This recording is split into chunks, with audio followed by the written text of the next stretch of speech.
हरि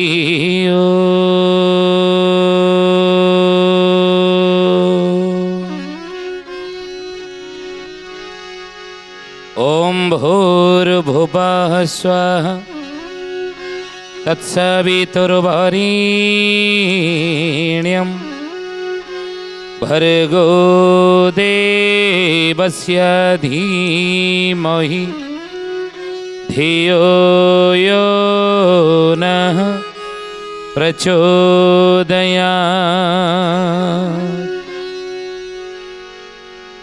नमस्ते अच्युतानन्दं नमस्ते जगन्नाथाय नमो जसवन्तानन्दं बलराम नमो नमः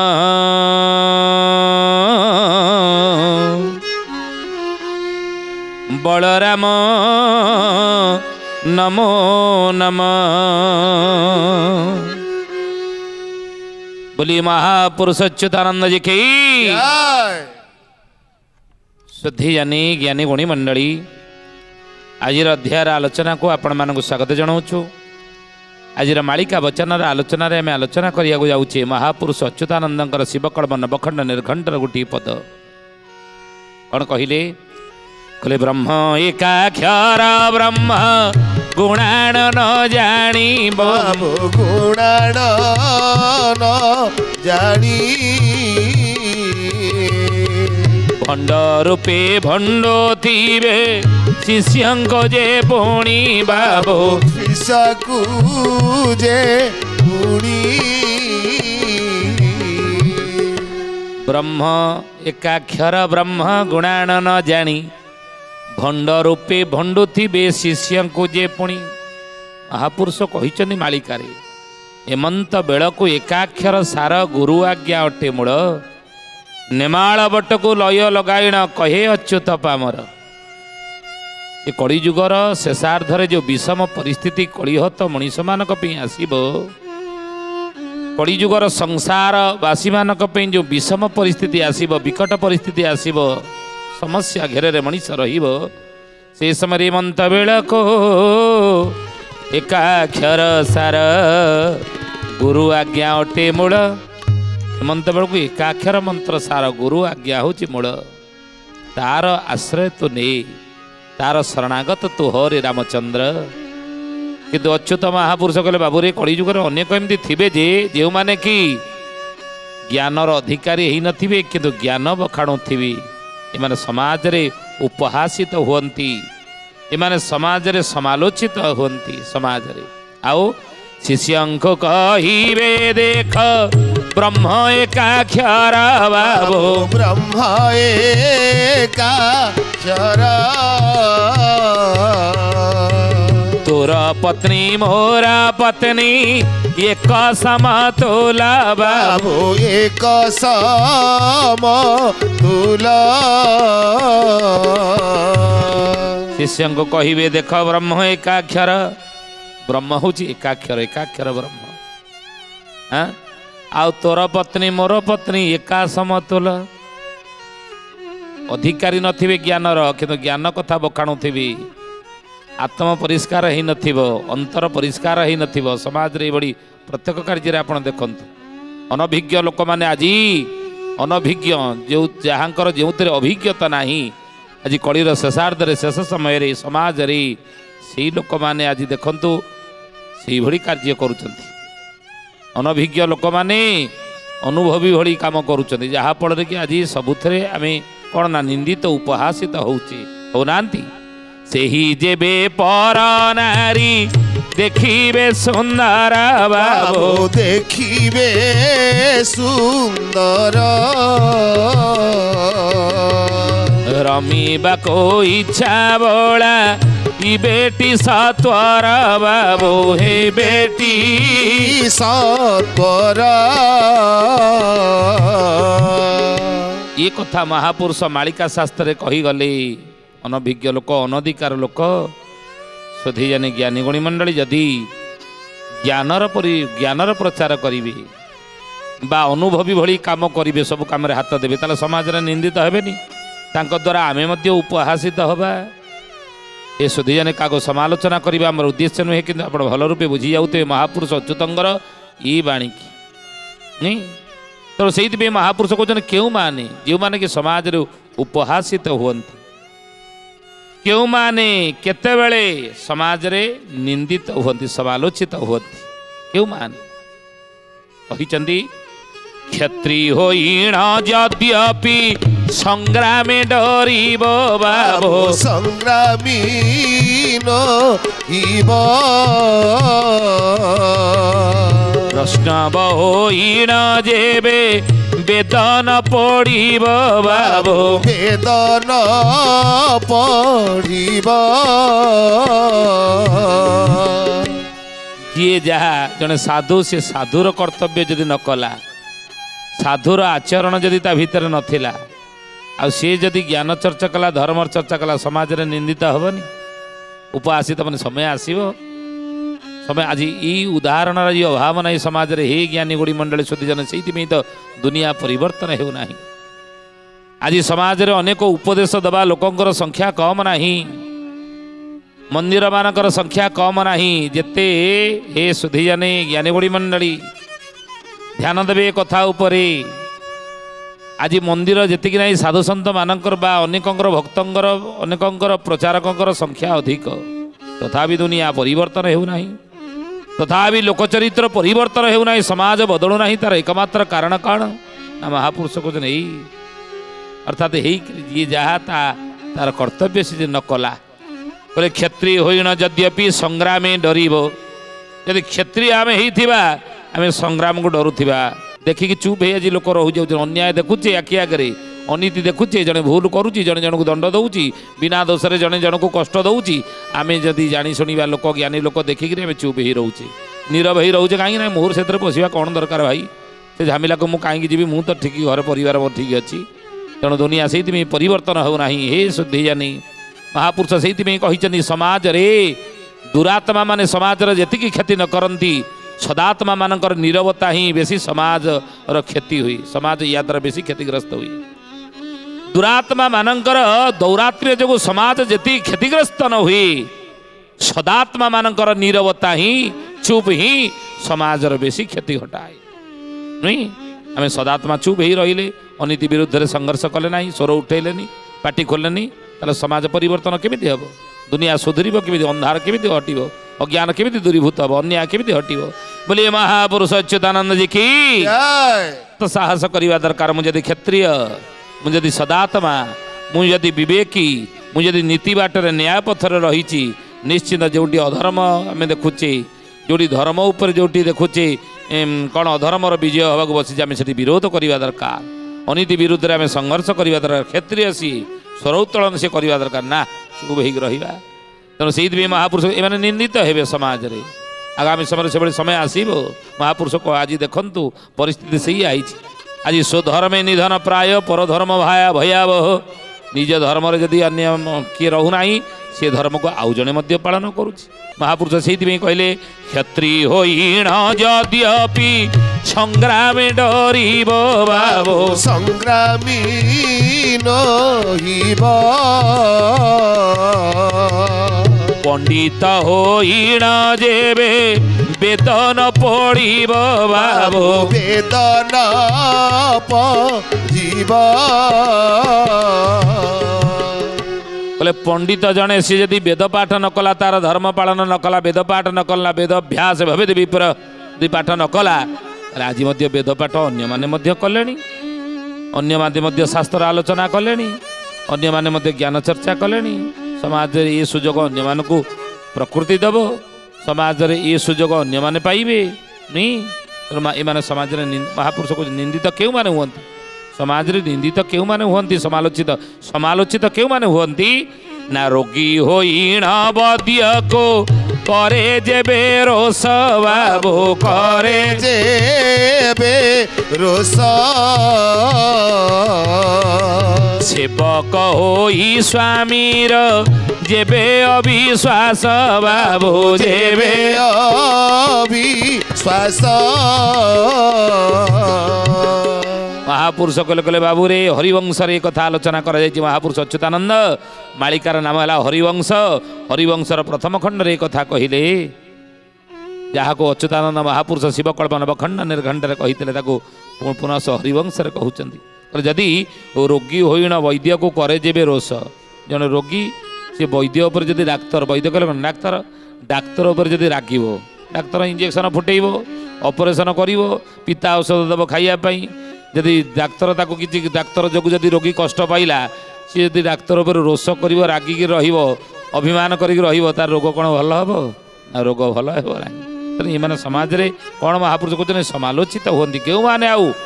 ना सेवक होई स्वामीर जेबे अविश्वास सेवक जड़े हो मालिकर जी जदि अविश्वास तापर आसीगला मालिक जदि अविश्वास तक कला से अविश्वास होगला मालिकर बा महापुरुष कहते स्वामीर ताले महापुरुष कहते समाज रे से कौन ना अपमानित होती बा समालोचित होती। पुनः कहले वैष्णव होइण जेबे हे क्रोधकारी बाबो हे क्रोधकारी कुल स्त्री होई जेबे होई बदोचारी बाबो होई बदोचारी बोले वैष्णव होइण जेबे होई हेब क्रोधकारी जड़े वैष्णव जड़े सन्थ जड़े महात्मा यदि क्रोधकारी है यदि रागिला ताले कौन हम हे ज्ञानी गुणी मंडली सी कौन समाज समालोचित हेनी हम दुनिया तक भल कहे ना। जड़े बाबाजी थे घोर जंगल तपस्या करुले ये तपस्या करने समय जो गछ मूल बटवृक्ष मूल बसिकी तपस्या करुँच वर्षे 2 वर्ष 3 वर्ष 4 वर्ष 10 वर्ष बीतीगला बुझे मनुष्य जीवन में तपस्यार आवश्यकता रही कहीं आवश्यकता रही आप संसार भितर अच्छा संसार भितर प्रथमे पिलाटे अच्छी से शैशव शैशव रु कैशोर कैशोर यौवन यौवन रु वार्धक्य वार्धक्य रु जरा जारी अवस्था तो शैशव रु कैशोर को से जीव सी मत अनेक जिन शिखा दरकार तपस्या माने कौन शिखा तपस्या करा से विषय रे अभिज्ञता हासिल करने को तपस्या कहते बुझे सब क्षेत्र में तपस्यार आवश्यकता रही भात रांधिबार तपस्यार आवश्यकता रही केते समय भितर अरुआ चाउल फुटब उषुना चाउल फुटापी केते समय लगे ये समय तो जानी समस्त कर अभिज्ञता भर से विषय तपस्यार आवश्यकता रही ना नहीं केते पानी दिहले एति चाउल को केते पानी समस्ते अभिज्ञता पाई न था भितर जन को तपस्या करने को पड़े अभिज्ञता हासिल करने को पड़े बुझे तेणु से ही सब क्षेत्र में चोटी काटियापी हो सेवा करने को अभिज्ञता तपस्या करने को पड़े प्रति कार्य मनुष्यर तपस्यार आवश्यकता रही प्रति क्षेत्र में प्रति कर्म तपस्या दरकार नहीं। तेणु तपस्या करुले सन्थ महात्मा 10 वर्ष बीतीगला तपस्या करपर्यंत कहीं भगवान दर्शन देलेनी प्रभु दर्शन देले ना बसी सन्त बटवृक्ष मूल हठात से ही बरगछ उपर गोटे काउटी गोटे बगटे बसी से बगटे जो बसी से बगटे झाड़ा फेरीदेला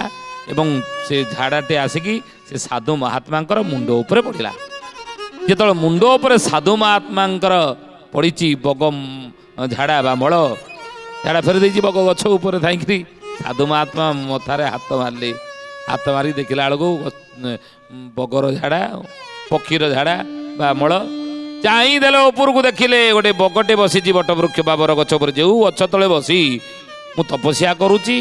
साधना करुची तपस्या करुची रे पक्षी हेले मध्य तू कौन देखिपारूनी तले जड़े बसी खाद्य कौटी अच्छी तो ताहा देखिपारुचु ये पक्षी माछ कौटी अच्छी अन्य तू खाद्य कौटी अच्छी दूर तो तू जानीपारुचु नहीं मते देखिपारूनी मोरी मथा उपर तू मल झाड़ा फेरिलु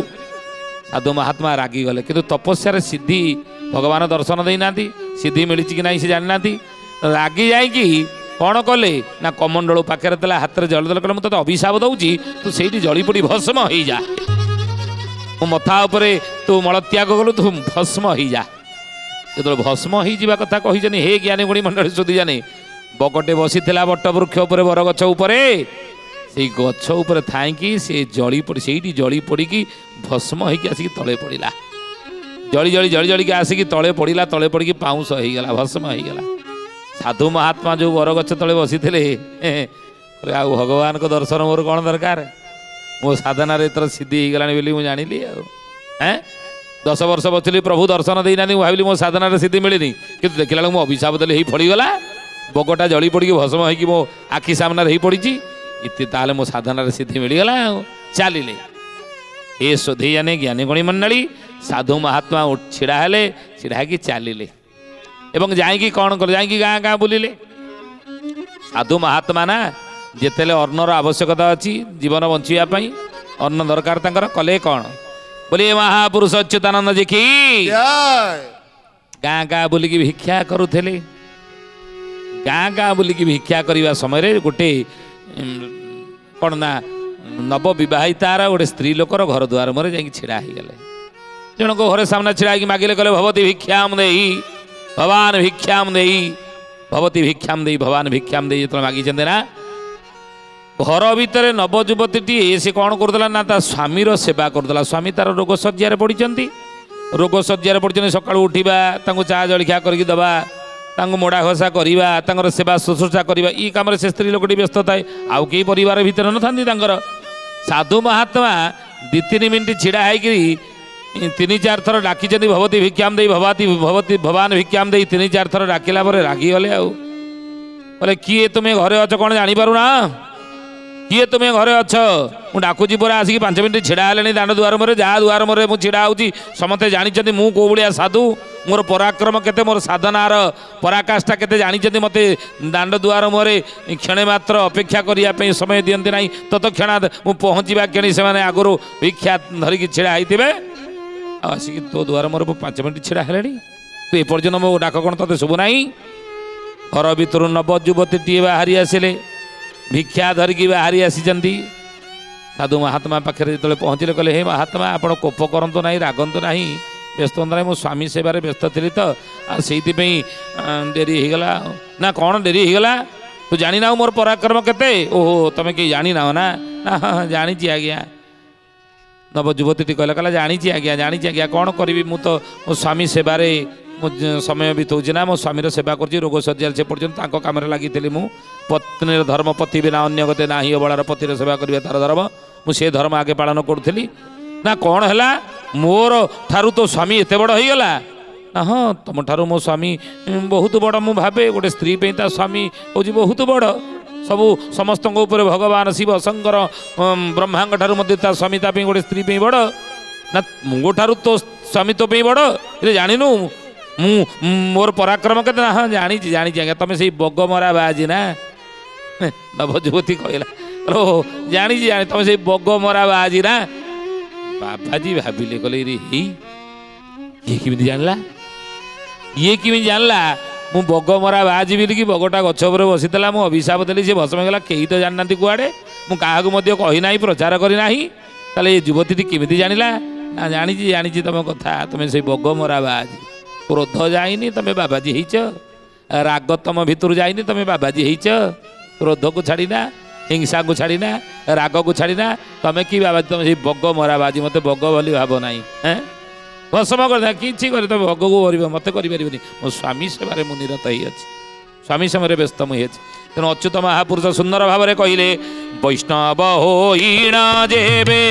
हेब क्रोधकारी बाबो हेब क्रोधकारी कुल स्त्री होई जेबे होइब दोचारी बाबो होइब दोचारी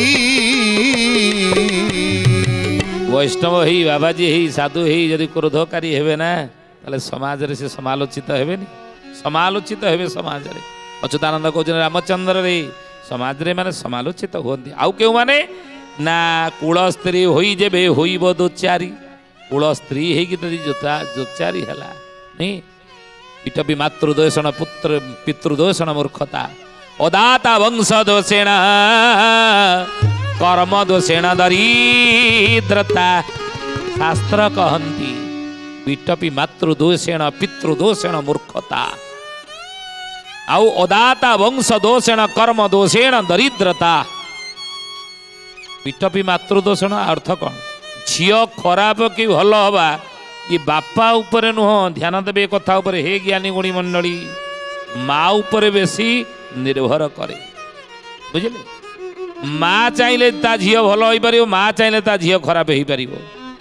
बुझिले तेणु जदि झील खराब से कहते बापर दोष नुह विटपी मातृदोषेण पितृदोषेण मूर्खता आ पुओ पंडित हम कि मूर्ख हम ये माँ रखी दोष ना पितृदोषेण मूर्खता बापर जदि दोष थी बापर किसी असुविधा बुझे ताले पुओ तार मूर्ख हम पुओ पंडित कि मूर्ख हम से बापर दोष अदाता वंश दोषेण जड़े अदाता जड़े कृपण व्यक्ति जड़े कृपण अदाता क्या दिए ना देहर कहते से इमितिया लोक राम बाबू ताको कौन मागिया तुम जाइल धार करज सी पर देहर टे मली देवेनि ये देहर मली दिखती कौन दान मागिया जाइल कौन हूँ सप्ताह बची तुम कौन मागिया जाइल पाखिमा ना सी क्या परा देहर मली टे दिखती ना तेणु ये दिखती ना के ये अदाता वंश दोषण वंश दोष थे जड़े अदाता ही थाए जड़े कृपण होता है आउ कर्म दोषेण दरिद्रता बोले कर्मर जदि दोष थी आम कहते विधाता आमको देला ना प्रभु आमको देला ना भाग्य ना ना भाग्य नुह वेदमूर्ति तपनिष्ठ पंडित श्रीराम शर्मा आचार्य अखिल विश्व गायत्री परिवार गुरु लिखिं नीतिवाणी रे मनीष निज भाग्यर निर्माता निजे अटे आमे ही आम निज भाग्यर निर्माता मनीष चाहिए निजर